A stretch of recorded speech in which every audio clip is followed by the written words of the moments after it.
Hey guys, and welcome back to the Listen and Do podcast. This is your host, Lawrence, and I'm here today with my co-host Drew. How you going? Very well, mate. How are you? Not bad.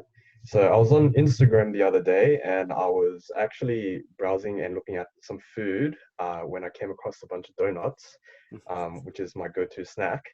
And then I found this awesome business where a good mate is putting donuts on shirts. So today we have the founder and owner of Pocky Shop. Is that how you pronounce it? Pocketi. Pocketi Shop. Pocketi. Sorry, I butchered it. So today we're having a chat with Penny. Say hi, guys. Hi, I'm good. How are you guys going? Yeah, very well. Good, Thanks. Yeah. All right. So yeah, I kind of just found your Instagram page, and it was pretty interesting. As obvious, I'm a fan of food, and I like wearing like really weird clothing. So just wanted to have a chat and check how you're going with everything. So give us a bit about your background. How'd you get into, or just give us a bit about yourself. Awesome. Yeah, sure. Thank you guys for having me. I actually just graduated 5 years bachelor degree last year. Oh, And congratulations. thank you. Yeah, just well, ceremony got cancelled, just got a paper delivered to my home. So apart from that, I'm currently working full time. So I'm at the office at the moment. I'm at the New South Wales Police Force. So it's gonna like lock the door so police don't come in at the moment. Yeah, and so that's full time, and I tend to have a lot of spare time after work, 9 to 5. So kind of 9 to 5 job, and then I go home, and that's where I normally spend my free time inventing, innovating, and working on my business. And that's how Pocketi comes along. I love doing business myself. I used to have a business when I was first year uni. That did not go well because I was still so young, and now I really want to take Pocketi on board and making it more serious about it. Yeah. Cool. That's really interesting. Can I just ask then? So, Lawrence is the one who actually gave me a heads up and said, okay, you should check out this page. So I ended up having a look at it, and I feel like I have an idea of what Pocketi is and what it's about. I even read like your mission statement, which is really cool. So do you mind kind of giving us an idea of like, what is Pocketi? Like, what are you guys are about? What do you sell essentially?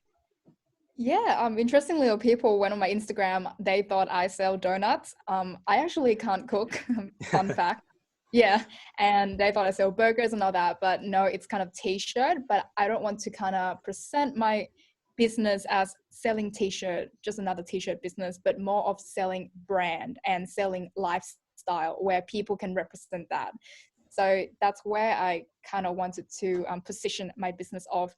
It started last year, actually, in August. So I was still in uni. I was bored doing my thesis. I was in class looking at food photos, and I just came across donuts and all that. I went to Vivid Sydney. That's where my inspiration came from. I actually never liked donuts. Never really had it. Lived nearby Krispy Kreme. Never really go there. What? And I went to Vivid. Yeah, I went to Vivid. Slightly Vivid triggered. Like that's Exactly. prime real estate. Exactly. Never really liked donuts, and now I'm like a massive fan of it. So I went there, and there was so many food trucks over there, and I came across this donut shop. They sell mini donuts, and it was like a hot mini donuts called Diego's Donut, and they are only a pop-up shop. Went there straight thing, not even looking at the lights. I wanted a donut straight away, and I had it. And you know those little mini donuts, you have one bite and you just keep on eating it. So I only went to Vivid to buy donuts. I wasn't even looking at the light. And that's where the inspiration came from, that I actually really like donuts, just keep on eating it. So I went on Google and I searched for a donut shirt because I wanted to something that I could wear so that I don't always have to eat it. And I went on Amazon, I went on Etsy, eBay to find a donut apparel, and I couldn't really find anything that I liked. You know, I wanted to be in a pocket specifically, and some of them were fake. You know, pockets were drawn on, some of them aren't really good design, and it wasn't kind of my liking. And as a designer, I have a very particular kind of style that I wanted to. So that's where I started how I want to picture my donut shirt, and it was just going to be just for me. I never really wanted to kind of sell it. And I wanted specifically in the pocket just because I wanted to mimic the kind of guilty pleasure notion. And you guys know guilty pleasure, right? You have this thing that you really love and you love doing, but you're kind of embarrassed to tell people or show people about it, like the kind of guilty pleasure notion. And I felt about that we're living in this world full of judgment, and people judge you for what you love doing. People judge you that you love donuts. Like people judge me for eating donuts, and they were saying about like, oh, you're gonna have unhealthy lifestyle, you're gonna get fat, and all these lifestyle, you know, people judge you for what you love to do. So I wanted to mimic guilty pleasure, and thus I wanted to have in the pocket. But at the same time, I felt that you shouldn't really be hiding what you love doing. You should be embracing it and enjoying live your life. Why do you care what people are judging? So that's when I started having a drip. I designed the little drips on the pocket so that people can see it. And the drips kind of symbolizes embracement and embrace what you're carrying with you. So what's in your pocket. So that's how I came with Pocketi, and I drew it up, donuts in the pocket with a drip in the front. And I check my competitors, see if anyone's done it. No, no one has done it. And instead of selling another donut t-shirt, which you can just get on Amazon, I wanted to sell lifestyle and embracement and branding. So yeah, that's how everything behind Pocketi, which I don't think anyone would have thought of. I even just thought it's a donut shirt. Yeah, I would have just thought it's a donut shirt, but no, it's really good. It sounds like it was really organic, and that's probably why it's grown in popularity so much. I You did showed mention it that to. Oh, sorry. I was just gonna say, just quickly. I showed your page to my girlfriend, and she said that your shirts are really cute. She likes them. Oh, thank you. Yeah. They only Yeah, have 2 designs at the moment. So yeah, you've got the burger and the donut, and yes. is this ice cream as well? Yeah, so the reason I only launched very minimal design was because the minimum order is 100, and I don't have the ability to seal or anything like handmade stuff. So I get it manufactured overseas in Thailand, and that's where I came from. My family's there as well. I stock there, and anyone who comes to Australia to visit me, please bring my shirt as well. So that kind of business. And yeah, so I would order 100 minimum, and that's why I'm 2 design at a time for the launch. Yeah. Fair enough. So you did mention that you had another business during or before. Do you want to go through that, or you don't? Is that like something you want to ignore completely? Oh, I can talk about it. It's not something that I'm proud of because it wasn't a massive success. You know, I was 18 years old. I was doing engineering, wasn't really doing well. So I was like, I want to start a business. And I had a handmade jewelry business where I would just be, you know, making handmade jewelries and doing the plaits and tied knots and get material from Thailand. And it was extremely time consuming. You know, like one bracelet took me an hour, and I had studying to do, and I had all these other things to do. So I couldn't keep up with the demand as well. And I didn't know anything about social media. So I would do this thing like buy followers and, you know, those tokens, coins. Oh, yeah. And yep, you know it. Yeah. So I felt that one, not even getting much engagement, but also I'm not much of a seller as well, because they're all like fake followers and all that.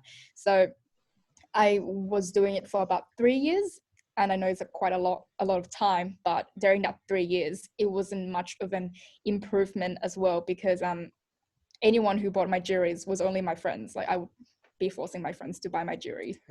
And another time was that I can only sell it to girls, and I was doing in engineering, which is like 20% girls in the whole degree. So that was a challenge as well. And I kind of stopped 3 years after and felt that after I graduate, I really want to do Pocketi differently. And yeah, that's where I am now.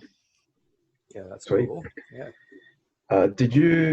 So from the first business to what you're doing now, is it like, what's the main thing you took out of it? Like, what did you do differently?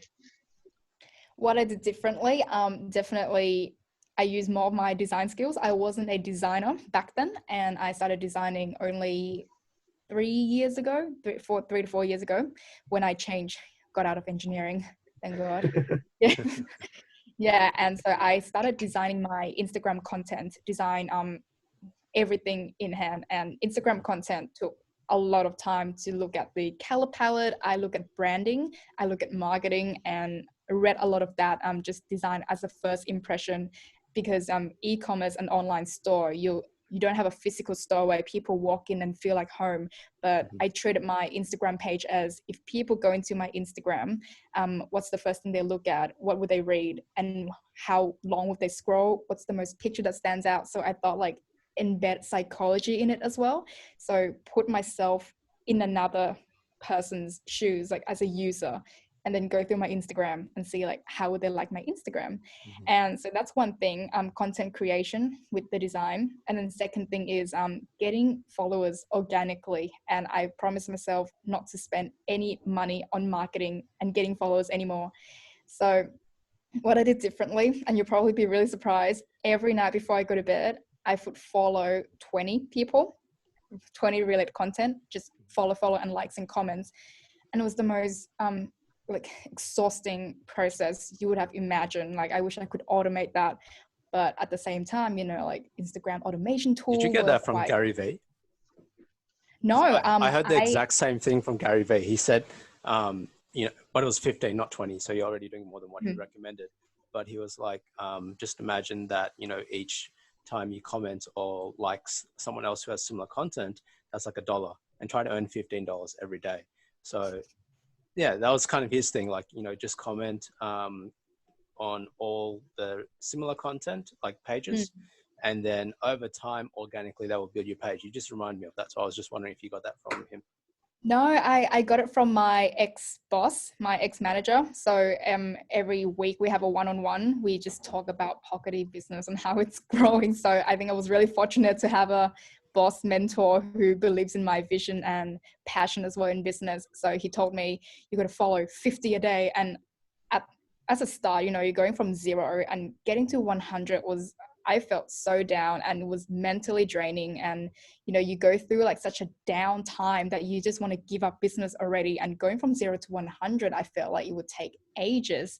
And he would be like, you got to follow 50 a day and make goals. When they get to 100 before January, you got to have goals, like measurable goals. So when it comes to the 31st of January, I was so scared that I would fail my goals, and I would also fail as a person and to him. So I was like, 31st of January, I've got to get that 100. And I was on Instagram so much. Yeah, it's just, that's the hardest part of the business, I guess, like social media. All right. And your ex-boss, was he or she, was your ex-boss someone that you worked in a 9-to-5 for, and they were still supportive of your side business? Because I think a lot of people are hesitant about talking about side businesses in their 9-to-5 job, especially with their boss. Yeah, exactly. I think I didn't want to talk about it, but he went, so what's happening in your life? And I'm like, okay, fine, I'll tell you. So it went through, I felt that for me, I have nothing to hide. It's just like my personality. If I'm working in a 9-to-5 job and I have a manager, I shouldn't really be hiding anything from them, because if I want personal growth, I should be talking to my manager about it. And that's the first thing in like, even in job interview, I tell them I run a business as my side hobbies. And I think a lot of managers these days, like hiring managers, they see as an entrepreneurship skills, not really a threat to your business. You know, as long as you get your work done, as long as, you know, it shows that you have leadership skills, and having a business as a side hustle, I think that takes a lot of time in front of the 9-to-5 job. So before I started, I'm working at this Police New South Wales thing, I was at another company, and that's where I met my boss who supported this business. Yeah, nice. I like that. That's a really good approach. It's hard. It's hard to find a mentor who believes in you. Yeah. You know, so at least it didn't shoot it down. So it's a good thing, I guess. Yeah. So currently, if you go onto Pocketi shop, which is your Instagram page, it says you're currently closed during the COVID season. I'm assuming that's because you can't get anything shipped over at the moment. I know, yeah. So the borders closed, no international shipping, and my stock's in Thailand, so I don't have any restocking at the moment, and a lot of my items stuck at the custom. So I didn't want to let my customers down and, you know, decreasing that loyalty as well. So I would close temporarily. And I think this morning, one of the parcel landed in London. I got an email about that. I'm like, okay, London's open. That's Right. the only country at the moment. Yeah. So you do have customers overseas as well then? It's not just Australia based? Yeah, interestingly, I don't market my t-shirt to Australia. I don't market at all in Sydney. So if you look at my Instagram, majority, like I go to my analytics, majority of my followers are US, and then second is UK. So the reason why I don't market in Sydney is I had a look at the, food lifestyle, and it's a very kind of niche market, Sydney, and you look at Melbourne, and you look at like what's in Perth, but what's in Brisbane, it's kind of like very segregated. But if you look at America, what the foodies in America, it's so big, and the population in LA, population in California, I had to get a map up when I was looking at who to follow and see where I want my business to be. And I had a goal where like, wow, I want to get my shirt in 7 states by the end of this amount of month. And so, and also it's cheaper to sell in US when converted to Australia, you get higher amount of money. That's one thing that I learned. Smart. Yeah. Fair enough. Yeah. Otherwise, how are you like coping with the current pandemic? Like, what are you doing to like just keep the ball rolling at the moment? Yeah, so apart from, not being able to make a lot of sales and orders, I would keep customer engagement. So I'm trying to learn about my customers a lot and be more engaged on Instagram, because a lot of my sales are from Instagram and from, foodie supportive network. So hopefully I would be setting goals. So what I do is I set goals for each month. So 3 goals for each month. And this end of May, I set that I would get 2,500 followers by end of May. And that's what I'll try to do and achieve. So when I get a lot of followers, then when I finally launch my business, then hopefully that's where my sales coming from. Yeah. Yeah, right. I like that. Yeah, it's good to have those goals in place, and also just making sure that you have the goals each month as well. So you're like regular with it. It's not too far away. So you might be like, okay, I'll just write off May and I'll do it in June. You have that level of accountability each month. Yeah. Do you tell your sorry, you go ahead. Yeah, sorry, I was going to say, it feels like your business is going somewhere and you achieve something. Like I never used to have goals when I create a business. I would just wake up and okay, any sales today, and you feel down when you don't have any goals. So I have 3 for each month, and then I have a yearly goals, and then I have like a vision goals. Like, yeah. And where do you learn these techniques? Are you someone that reads or follows other entrepreneurs? Do you read books? Do you listen to podcasts? Like, where do you get your inspiration from? I got my inspiration from my old workplace, actually, where I met my mentor. So the way that the company runs is based on goals. So each, they work on quarterly. So then every quarterly you come up with new goals, and that's like 5 goals. So they call like top 5. And at the end of 3 months or 4 months, then you look at your top 5, and that will kind of convert to your bonuses. So everyone will be working towards like one goal, and it just feels so good to kind of cross the goals off each month as you're going. And then they have a yearly plan, and then they have like a mega goal plan. And I felt that I'm gonna apply these strategies to my own business as well. That's my inspiration. Yeah, sure. So it sounds like you listened and then you did it. So that's what our podcast is about, without sounding too cheesy. Listen and do it. Yeah, like that's like, that's our kind of mantra. There's so much information out there, right, in the world. We live in amazing times where, like, look at your phone, you can find any information that's available to any person, right, that throughout history. So it's like we have this information overload. So a lot of people tend to not apply it or do anything about it. So it sounds like, you worked at this great workplace, and I'm sure New South Wales Police Forces as well, but this previous one seems like it's very entrepreneurial, which is really cool. And that kind of planted the seed, and you learned a lot of things. And you're also smart enough to like see, okay, this person will help me and my own growth. So let me stay in touch with this person because they can mentor me. How did you approach your mentor, by the way? Like, is that something that you just say, hey, can you mentor me? Or like, is it less formal? No. So he was my manager. So he was the one who hired me as a designer for the company. And he was about like a couple of years older than me. So we connected in like, you know, not as a boss and colleague level, but we were kind of like family, brothers and sister. He'll tell me his problem, I'll tell him his problem, that kind of thing. And the company works in a way that it's a lot of goals. So every time we have a one-on-one catch up, how you're going, he will be setting goals. What do you want to do next? And I think I launched Pocketi during when I was in that company. So I told all my colleagues about it. I think I even got my colleagues to buy some as well. I think the CEO even knows that I have a business too. So it went from that, like just within that whole company myself, just selling t-shirts to them. And I think as long as you perform and you're still working for them like a 9 to 5, I don't think they expect you to work like overtime or anything. So I was still like performing while doing business on the side. Yeah. Do you have any end goals? Like, do you want to be financially free, or like what do you like see yourself in like 30 years kind of thing?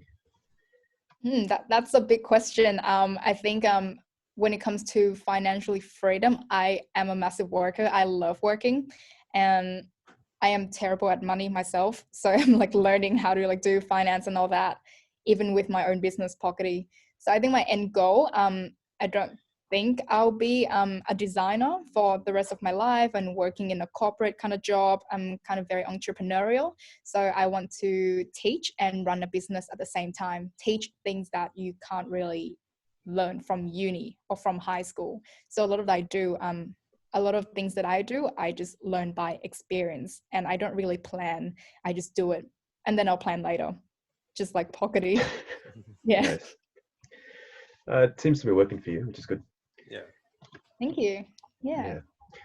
So you said you're not great with your finances, so you don't do you save or do you invest in anything at all, or other than your business? So I do my savings, and what I should have done in the beginning is separate my business finance and personal finance. So sometimes I don't even know how much I earn in Pockety. So that's one thing. And so that's something like to work on.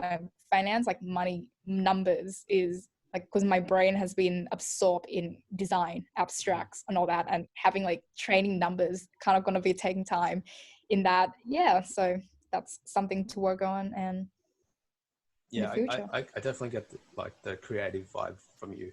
You don't strike me as like the numbers person that's going to be looking through the books and the accounting records and looking at your credits and debits. You seem like the person who just wants to design things and maybe think strategically. That's how I kind of view it. I just kind of do it. So I thought like, oh, I want to do a business. I'll start tomorrow, and then I'll start planning to finance later when I find out that where did my money go, and think of something and do it straight away and then plan later. Yeah, no, fair enough. You're very young and you're still like in your early days of the business. So I think now it's more about just building that up, and like your mentor said, like building up that growth organically. Yeah, exactly. It's taking so much time. Yeah, sure. Oh, you're on your way. It's all good. So probably most important question, how do you turn down for the day? Do you like, because you got to balance your life out. It's not always business. So like, what is your turn down? What is it? I don't know. How do you describe it?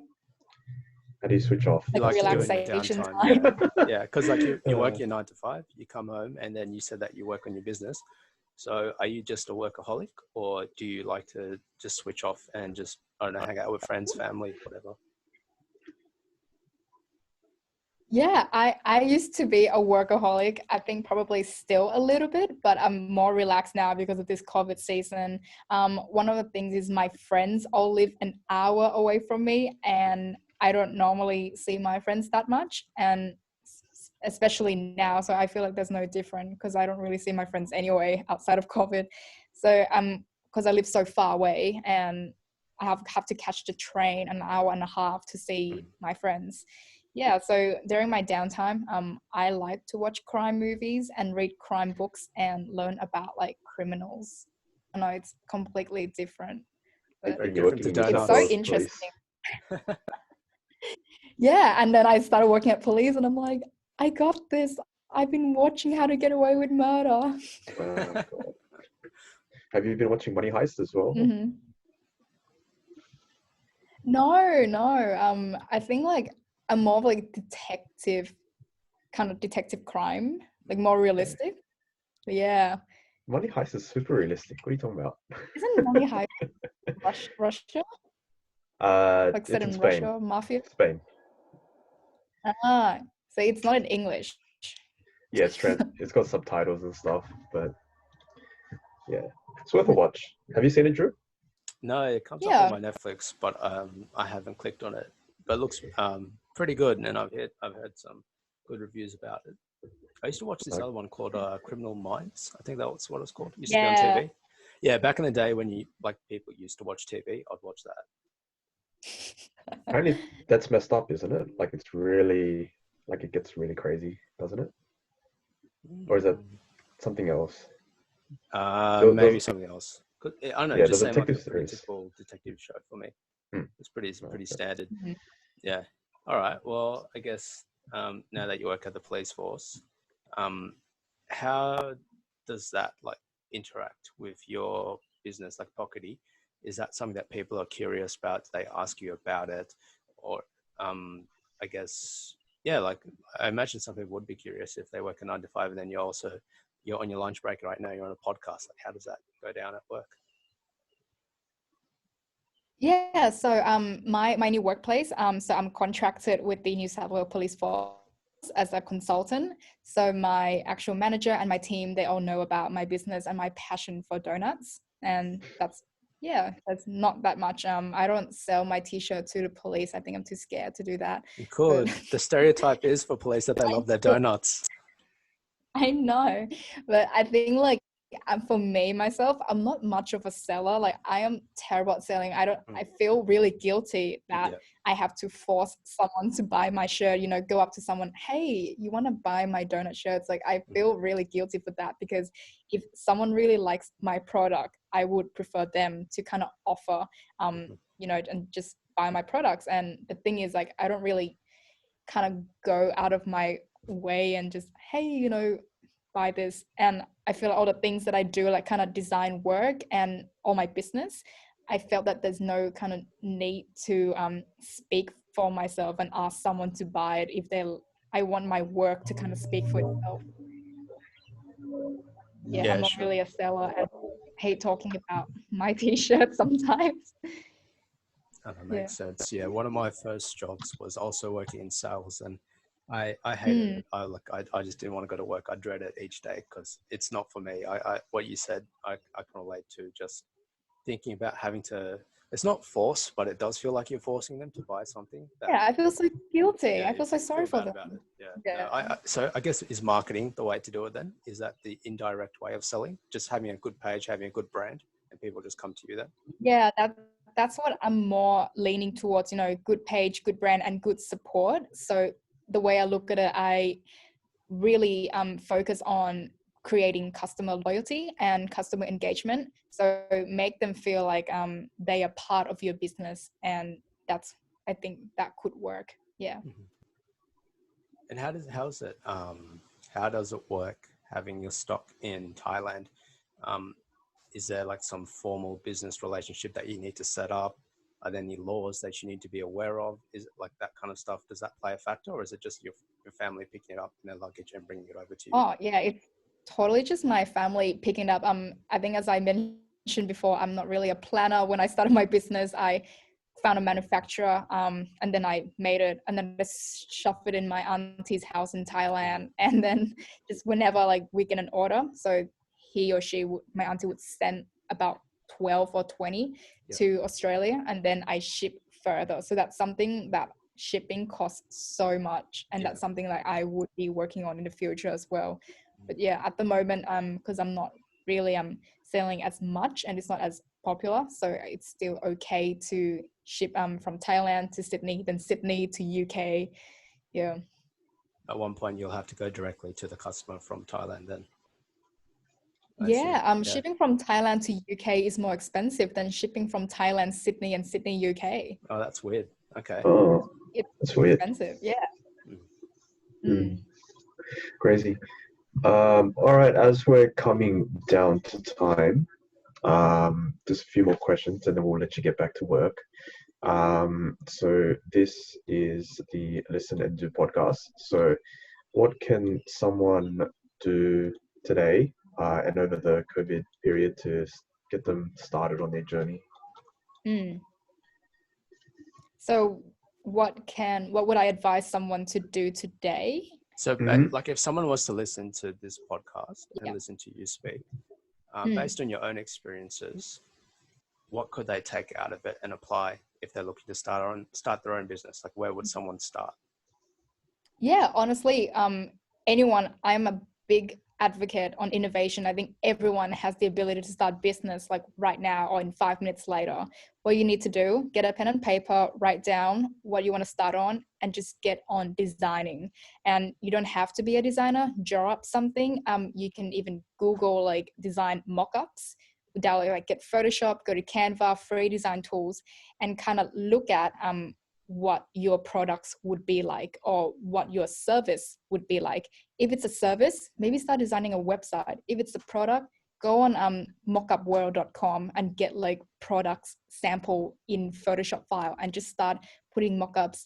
And after you have your products, what you do is just tell your friends and family about it, because once you tell someone, once you kind of speak more about it, you feel more motivated yourself and you feel like, oh, you already told this friend, you have to make them trust you. You feel like, yeah, you've got that accountability now.